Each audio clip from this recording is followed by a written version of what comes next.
사도신경으로 우리의 신앙을 고백합니다. 전능하사 천지를 만드신 하나님 아버지를 내가 믿사오며 그 외아들 우리 주 예수 그리스도를 믿사오니 이는 성령으로 잉태하사 동정녀 마리아에게 나시고 본디오 빌라도에게 고난을 받으사 십자가에 못 박혀 죽으시고 장사한 지 사흘 만에 죽은 자 가운데에서 다시 살아나시며 하늘에 오르사 전능하신 하나님 우편에 앉아 계시다가 저희로서 산 자와 죽은 자를 심판하러 오시리라.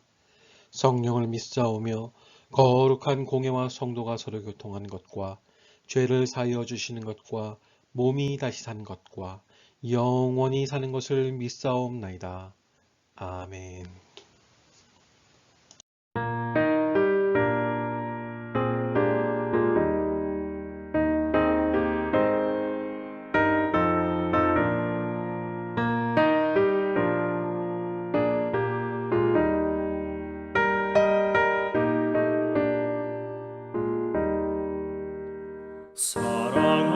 사랑하는 주님 앞에 형제자매 한자리에 그 시련에 생각하며 즐거운 찬송 부르네.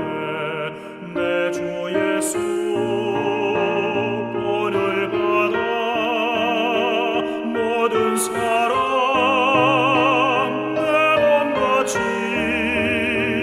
환난 근심 위로하고 진심으로 사랑하세.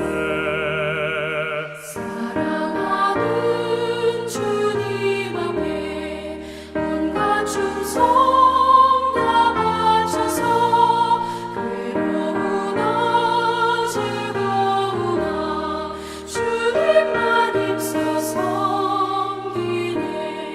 우리 주님 거룩한 손 제자들의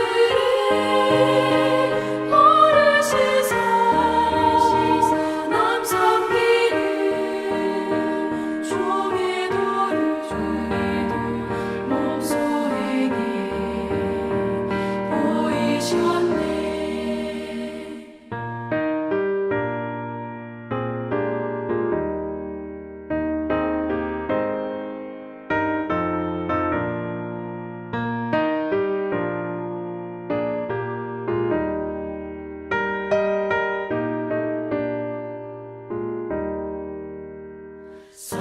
사랑하는 주님 예수 같은 주로 섬기나니 한 피마다 한 몸이군 형제여 친구들이여 한 몸같이 친밀하고 마음으로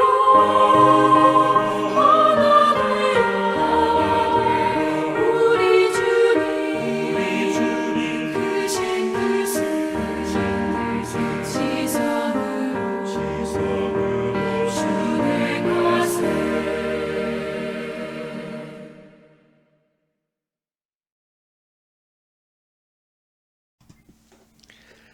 할렐루야. 오늘은 너희도 이와 같이 행하라 라는 제목으로 하나님의 말씀 함께 나누도록 하겠습니다. 여러분 혹시 존경하는 대통령이 있으십니까? 저는 미국의 지미 카터 대통령을 존경합니다. 그의 활동과 발언 등은 대단히 성경적이고 좋은 그리스도인의 모델이며 제가 우리 교회의 자녀들을 위해 늘 기도하는 선한 영향력을 끼치는 사람의 실제 모델이기 때문입니다. 지미 카터는 우리에게 익숙한 이름이죠. 그동안 미국 시민권을 가진 한국인이 북한에 억류되어 있을 때마다 그들의 인권과 석방을 위해 늘 그의 이름이 거론되었고요. 가난과 기아, 전쟁과 지진이 있는 곳마다 그가 함께 있었습니다. 2011년에는 IT라는 나라에 큰 지진이 나고 온 나라가 깊은 절망 가운데 빠졌을 때인데, 그때 87세의 노구를 이끌고 부인과 함께 그곳에서 간이 주택을 짓는 헤비타트 운동을 벌이는 그의 모습을 방송으로 볼 수 있었습니다. 거대 국가 미국의 대통령이 아니라 평범한 일꾼처럼 청바지를 입고 팔을 걷어 붙이고 목재에 못을 박고 집을 짓는, 그러면서 구슬땀을 흘리는 그의 모습을 보면서 깊은 감동을 받았습니다. 은퇴 이후의 권위와 편안함을 버리고 낮은 곳에 와서 함께 섬기는 그의 힘, 그의 그런 마음의 자세는 과연 어디서 나온 것일까요? 우리는 그런 그의 모습의 원형을 요한복음 13장에서 찾아볼 수 있습니다. 요한복음 저자는 13장에서 제자들의 발을 씻기시는 예수님의 모습에 대해서 자세히 설명하고 있습니다. 예수님께서 행하신 그 일을 통해 우리 모두 진정한 겸손의 섬김이 무엇인지 함께 은혜를 나누는 시간을 가지려 합니다. 첫 번째로, 진정한 겸손은 사랑에서 출발한다는 사실을 우리는 말씀을 통해 깨닫게 됩니다. 먼저 오늘 본문의 배경을 알아야 하는데요. 요한복음 13장은 요한복음의 앞쪽과 뒤쪽에 어떤 전환점이 되는 중요한 장이라고 이야기할 수 있습니다. 요한복음 12장까지는 치유와 기적과 선포가 주를 이루는 예수님의 공생의 사역에 초점이 맞추어져 있다면, 13장부터는 소위 십자가 사건을 앞두고 제자들과 함께하는 다락방 강화에 초점이 맞추어져 있습니다. 예수님의 공생의 기간 중 마지막 세 번째로 예루살렘에 입성하신 후에 예수님은 미리 준비된 조용한 곳에서 제자들과 함께 유월절 식사를 맞이하셨습니다. 한 주일 동안 베다니에서부터 예루살렘 이곳저곳을 다니시면서 사역을 진행하셨는데요. 그러다가 유월절을 맞이하십니다. 제자들과 함께 다니시다가 최후의 만찬이 될 저녁 식사를 위해 함께 모인 자리입니다. 이때 요한은 이렇게 기록합니다. 1절입니다. 유월절 전에 예수께서 자기가 세상을 떠나 아버지께로 돌아가실 때가 이른 줄 아시고 세상에 있는 자기 사람들을 사랑하시되 끝까지 사랑하시니라. 아멘. 예수님께서는 12명의 제자들을 너무도 깊이 사랑하셨습니다. 그들을 처음 불렀을 때부터 이제 세상을 떠나 아버지께로 돌아가실 때를 앞두고서도 언제나 그러하셨듯이 사랑의 눈으로 제자들을 바라보셨던 것입니다. 그들을 사랑하시되 끝까지 사랑하셨습니다. 온 힘을 다하여 끝날까지 그들을 진심으로 아끼고 염려하고 기도하고 사랑하셨던 것입니다.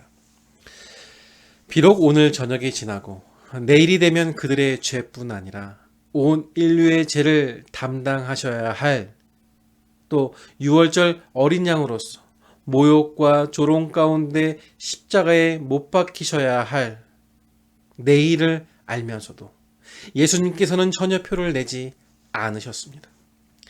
사실 제자들은 예루살렘에 들어오면서 굉장히 들떠 있었습니다. 왜냐하면 곧 예수님께서 통치하실 하나님의 나라가 이루어질 것으로 기대했기 때문입니다. 저마다 마음속에는 그 나라에서 한 자리씩 차지하려는 마음으로 벅차 있었던 것이죠. 그래서 제자들 사이에서 누가 크냐라는 논쟁, 그러니까 누가 예수님에게 더 인정을 받아서 누가 더 높은 자리에 앉게 될 것이냐라는 말싸움이 벌어지기도 했습니다. 예수님께서는 어린아이처럼 겸손해야만 하나님 나라에 들어갈 수 있노라 교훈을 주셨건만, 또 심지어 높아지고자 하는 자는 낮아져야 한다고 하늘나라의 비밀을 말씀해 주셨건만, 저마다 자기가 다른 제자들보다 더 낫다고 생각하고 있었습니다.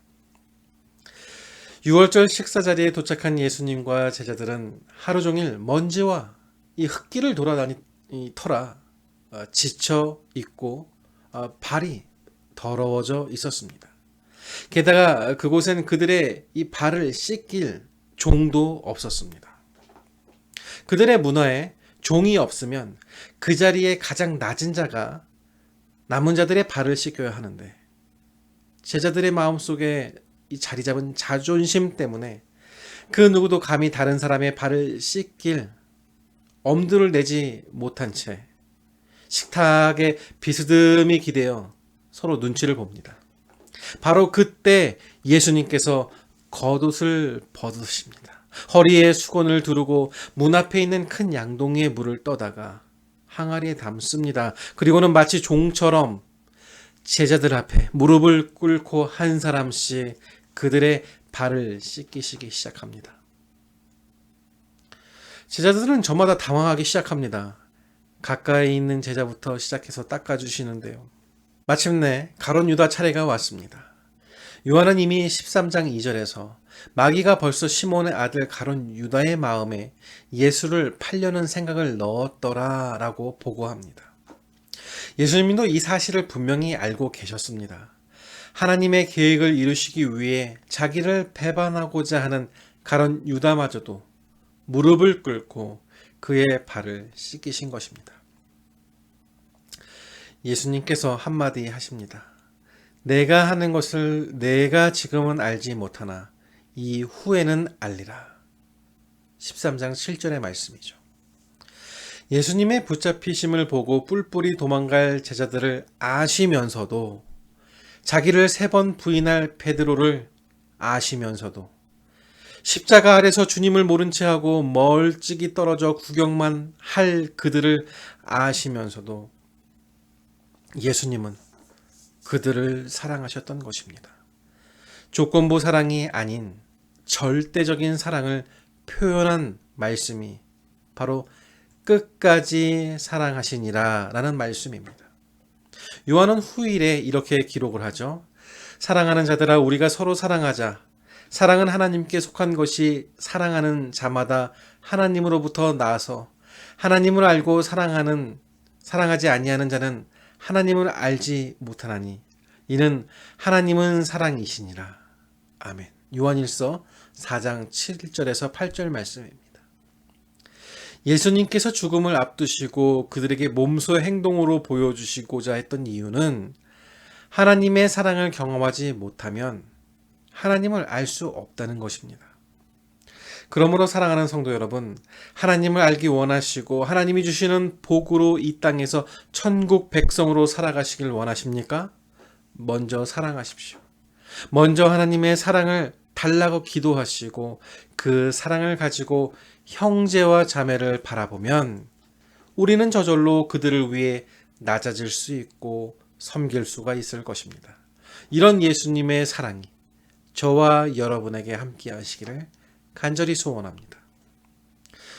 두 번째로 진정한 겸손은 우리가 하나님의 죄 사해 주심을 경험할 때 생겨납니다. 본문을 읽다가 한 사람의 돌출적인 행동에 우리는 부딪히게 됩니다. 바로 베드로입니다. 베드로가 예수님의 발 씻김을 거부합니다. 저는 도저히 못하겠습니다. 예수님께서 제 발을 씻기실 수 없습니다. 아마 그는 속으로 이렇게 이야기했을 것 같습니다. 예수님, 그것은 종이 나는 행동이지요. 오히려 제가 씻겨 드려야 되는데 지금 이게 말이나 되는 상황입니까? 이렇게 생각했을 것 같습니다. 그때 예수님께서 말씀하십니다. 내가 너를 씻어주지 아니하면 내가 나와 상관이 없느니라. 베드로는 이런 예수님의 대답에 그러십니까? 그러면 더 해주십시오. 이렇게 이야기하죠. 그러면 주여 내 발뿐 아니라 손과 머리도 씻어 주옵소서. 예수님은 베드로에게 이렇게 말씀하십니다. 이미 목욕한 자는 발 밖에 씻을 필요가 없느니라. 온 몸이 깨끗하니라 너희가 깨끗하다는 아니니라 라고 하십니다. 우리가 볼 때 인간의 모습을 하고 계시지만 실체는 하나님이신 예수님께서 온 인류의 죄값을 대신 치르시기 위해 몸소 직접 낮아지신 겸손함을 보여주시는 장면입니다. 그런데 어찌 보면 서로 간의 말대답 같습니다만 예수님의 말씀 가운데는 심오한 영적인 진리를 담고 있습니다. 영적인 영역에서 모든 정결케 됨은 예수님으로부터 나오며 가능합니다. 어떤 사람이 정결할 수 있게 됨은 오직 예수 그리스도를 통한 씻음, 그 씻김을 통해서만 새로운 사람이 될 수 있는 것입니다. 그 누구도 그리스도께서 죄를 씻어주시지 아니하시면 그 사람은 예수 그리스도와 아무런 관계가 없습니다. 그리고 이 죄 씻음에 복종하지 않는다면 그 누구도 우리 주님의 임재 안에 참여할 수는 없습니다. 베드로는 오순절 성령을 체험하고 이 사실을 비로소야 깨닫습니다. 그래서 이렇게 외치죠. 다른 이로서는 구원을 받을 수 없나니 천하 사람 중에 구원을 받을 만한 다른 이름을 우리에게 주신 일이 없음이라 하였더라. 사도행전 4장 12절 말씀입니다. 예수님은 더 나아가 한 번 구원받은 사람은 계속해서 구원을 받을 필요가 없음을 말씀하시죠. 제자들이 아침에 길을 나서기 전 자신들의 몸을 깨끗이 한 것처럼 그들은 다시 목욕할 필요가 없었습니다. 다만 길을 다니다가 더러워진 발만 씻으면 될 뿐이었습니다. 회개의 필요성을 말씀하고 계시죠. 예수 믿고 구원받은 우리는 우리 안에 있는 죄악의 쓴뿌리로 인해 생기는 매일의 이 좌범죄, 죄성을 고백하고 그것에 대한 죄의 사함을 경험해야만 합니다. 만일 우리가 우리의 죄를 자백하면 그는 미쁘시고 의로우사 우리 죄를 사하시며 우리를 모든 불의에서 깨끗하게 하실 것이요. 요한일서 1장 9절 말씀이죠. 주님으로부터 죄 사함을 경험한 사람만이 우리의 신분을 알게 됩니다. 내가 높임을 받을 만한 가치가 없고 오직 주님만이 높임을 받으시고 영광을 받으셔야 될 분이라는 사실을 깨닫게 됩니다. 그래서 사도 바울도 늘 자신을 이렇게 이야기합니다. 나는 사도 중에 가장 작은 자라 나는 하나님의 교회를 박해하였으므로 사도라 칭함받기를 감당하지 못할 자니라. 그러나 내가 나아된 것은 하나님의 은혜로 된 것이니 내게 주신 그의 은혜가 헛되지 아니하여 내가 모든 사도보다 더 많이 수고하였으나 내가 한 것이 아니요 오직 나와 함께 하신 하나님의 은혜로라. 아멘. 고린도전서 15장 9절에서 10절 말씀입니다. 내가 아니라 하나님이 하셨다라는 고백입니다. 하나님이 하셨습니다. 사랑하는 성도 여러분, 우리는 예수님의 보혈과 깊은 관계가 있습니다. 우리는 오늘 그냥 이 자리에서 이 영상을 보는 게 아닙니다. 주님의 십자가를 바라볼 때마다 우리가 누구인지 깨달아야 합니다. 우리의 죄를 대속해 주신 주님을 바라봐야 합니다. 우리를 향하여 주신 주님의 사랑을 깨닫게 됩니다. 마지막으로 예수님은 우리에게 이렇게 당부하십니다. 내가 본을 보였으니 너희도 이와 같이 서로 하라. 예수님께서는 제자들을 이 발을 씻기신 후에 조용하게 제자들을 바라보시면서 이렇게 말씀하십니다. 내가 주와 또는 선생이 되어 너희 발을 씻었으니 너희도 서로 발을 씻겨 주는 것이 옳으니라. 내가 너희에게 행한 것 같이 너희도 행하게 하려 하여 본을 보였노라. 아멘. 한치의 낮아짐도 용납하지 않을 것 같은 제자들에게 그 어느 한 사람만 낮아지라고 말씀하신 것이 아닙니다. 서로가 모두 낮은 자리로 내려가라고 친히 말씀하고 있는 것입니다. 그들의 위치를 부인한 것이 아닙니다. 앞으로 모두들 하나님 나라를 위하여 선생이 될 사람들인데 그때마다 이 본을 받아 제자라면 서로가 먼저 낮아지라는 말씀입니다. 아마도 그날부터 제자들은 서로가 주님과 다른 이 제자들의 발을 씻기려고 물동이를 차지하기 위해 힘을 쓰고 애를 썼는지 모르겠습니다. 베드로는 후일에 예수님의 가르침을 기억하고는 초대교회 교인들에게 이렇게 당부합니다. 다 서로 겸손으로 허리를 동이라 하나님은 교만한 자를 대적하시되 겸손한 자들에게는 은혜를 주시느니라. 아멘. 베드로전서 5장 5절 말씀입니다. 제자들이 주님의 말씀을 따라 서로 겸손히 섬기게 되었을 때 어떤 일이 일어나게 되었을까요? 진정한 겸손함에서 우러나오는 섬김은 자연히 사랑의 열매를 낳게 되어 있습니다.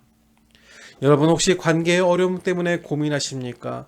왜 나는 그 사람과 이렇게 되었을까 고민하십니까? 먼저 섬기시고 먼저 사과하시고 먼저 용서를 구하십시오. 12명의 제자들은 이런 사랑을 받았지만 그 사랑을 예수님께 드리고 싶었지만 이미 십자가에 달려 돌아가십니다. 때가 있습니다, 여러분. 그 때를 놓치면 안 됩니다. 저에게도 이런 경험이 있습니다. 저희 아버지 박대식 목사님은 상상할 수 없는 환경의 어려움과 육체의 고통을 갖고 살아가신 분이신데 그 어려움 가운데에서도 늘 자녀를 향한 뜨거운 사랑을 부어주셨습니다. 그런데 너무 부족한 저는 그 사랑을 깨닫지 못했죠. 시간이 지나 이제 40이 넘어 조금 알 것 같지만 때가 지났습니다. 돌아가셔서 안 계신데 저는 어찌해야 합니까? 여러분, 섬김과 봉사 할 수 있을 때 해야 합니다. 자기 중심적인 신앙에서 벗어나 십자가 중심적인 신앙이 되어서 봉사해야 합니다. 그러면 자동적으로 이웃을 향한 그리고 세상을 향한 진정한 섬김으로 발전되는 것입니다. 그 기회가 우리에게 곧 다가옵니다. 우리는 10월에 교회 이전을 해야 합니다. 여러분의 기도와 섬김이 필요한 때입니다. 그리고 전도가 필요한 때입니다. 때가 있습니다. 해야 합니다. 사랑하는 성도 여러분, 주님께서 우리에게 말씀하십니다. 너희도 이와 같이 하라. 우리 안에 아직도 자신을 높이는 자아가 있다면, 교만이 있다면 그것을 주님 앞에 내려놓으시고 이 시간 우리를 향하신 하나님의 한이 없는 사랑과 십자가의 대속의 은혜를 사모하시기 바랍니다. 그러면 섬길 수 있고 전도할 수 있고 봉사할 수 있습니다.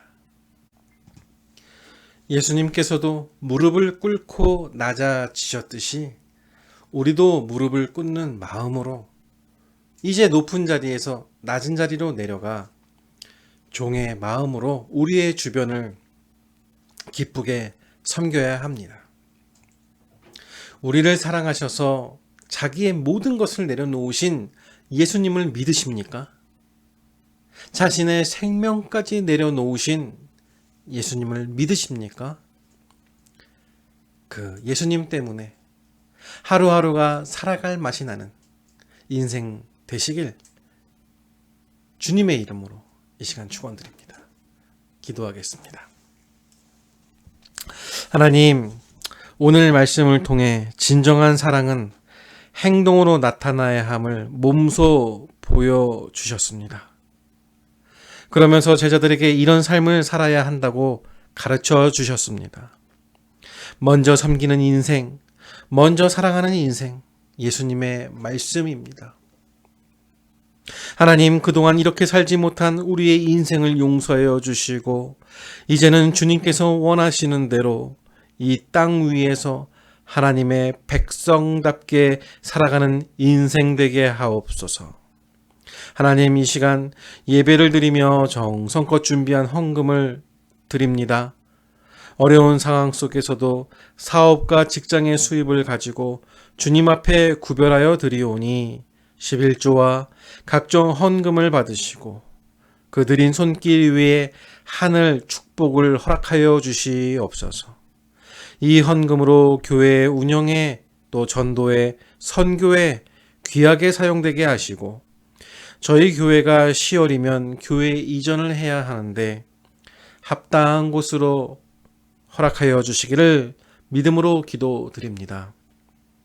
하나님, 우리 성도님들의 사업장, 가정, 학업 위에 주의 은혜를 더하시고 육체의 고통으로 신음하는 성도가 있사오니 위로하시고 은혜를 더하사 건강함으로 주님 잘 섬기도록 치유하여 주시고 선교지에서 사역하시는 선교사님들, 특별히 미얀마에서 고통당하는 백성들을 기억하사 그 땅에 하루속히 평화의 날이 오도록 보호해 주시기를 기도드리오며 지금은 바라봄 교회의 성도와 우리 자녀들 위해 그리고 교회와 선교지, 선교사님들 위해 특별히 미얀마 그 속에서 고통당하고 있는 백성들 위해 우리 주 예수 그리스도의 은혜와 하나님 아버지의 그 크신 사랑하심과 성령님의 감화감동 축복 인도하심이 지금부터 영원토록 함께 계실지어다. 아멘.